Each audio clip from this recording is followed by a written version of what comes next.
Tu peux pas bouger la caméra pour la foutre ailleurs? Je veux dire, pas à côté de la table de mixage, si vous avez besoin de bosser ou des trucs comme ça. Non, c'est bon, on a fini. C'est bon, Oui, ça fait 3 heures que vous me dites que vous avez fini. Non, mais cette fois-ci, c'est fini. C'est bon, là. Il faut qu'on fasse les réglages avant de... Ok. Après, on fera le micro de Michel, quand il sera disponible. Mais après ça, oui. Mais après. Oui. Histoire du vin de la grappe au gosier, chapitre 1er. Alors je l'ai découpé en 80 chapitres pour que ce soit plus clair. On fait toujours ça avec mes conférences, c'est toujours 80 chapitres, c'est ma marque de fabrique. Hein. Il y a des choses qui ne changent jamais. C'est une conférence théâtralisée. En fait, c'est Stéphane Dufaux qui m'avait vu, qui m'avait croisé lors d'une conférence au milieu d'une vigne dans un domaine viticole.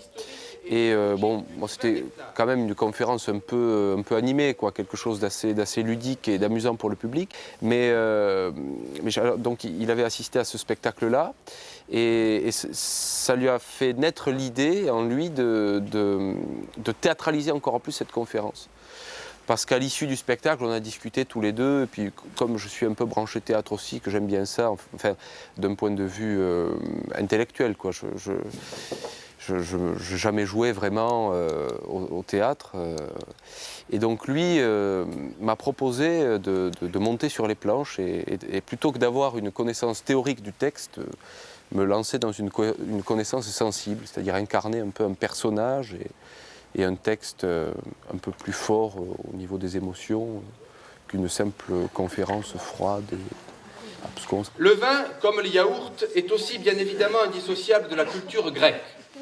Le dictionnaire de l'Antiquité, que pour le coup là j'ai pas pris avec moi parce que ça représente 18 volumes, assez, voilà, nous affirme que Thoas, roi de Lemnos, pour ceux qui ne connaîtraient pas, Thoas, roi de Lemnos. Tout le monde connaît. Alors je vous dis ça dès l'abord au début de la conférence, on a déjà un peu commencé. Si vous avez des questions, n'hésitez pas à lever la main. Nous sommes tous là dans une optique d'apprentissage, dans un cadre pédagogique, et c'est le but d'une conférence. Moi, la conférence que j'ai, comme je suis ampélographe, donc spécialiste des 210 cépages autorisés en France, vous imaginez que théâtralement, ça n'a pas un grand intérêt, si vous voulez. Donc on a enrichi ma conférence de poèmes, d'écrivains comme Baudelaire, par exemple, qui ont beaucoup écrit sur le vin. Il y a des poèmes de Jean Richepin aussi, et puis des textes de théâtre autour du vin. D'un luxe miraculeux qui fait surgir plus d'un portique fabuleux dans l'or de sa vapeur rouge, comme un soleil couchant dans un ciel nébuleux, comme un soleil couchant dans un ciel nébuleux. J'ai un peu la pression d'ailleurs parce que c'est la première fois que je m'adonne à cet exercice. Les mots ne sont pas les mêmes, quoi, pour parler de ce sujet. Moi, c'est très carré, quoi. Ça parle chimie, ça parle botanique, ça parle...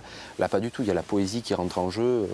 Alors, j'adore la poésie parce que j'ai une licenciée de l'université Sorbonne Nouvelle Paris 3, donc j'ai une spécialisation de l'œuvre théâtrale française du XVIIe siècle. Mais voilà, c'est toujours théorique, quoi. Et c'est là qu'on se rend compte que la théorie, finalement, n'a rien à voir avec la pratique. Et c'est très déroutant pour moi de faire ça. Je demande à votre stagiaire de me porter du gingembre confit parce qu'il n'y a que des spéculoos.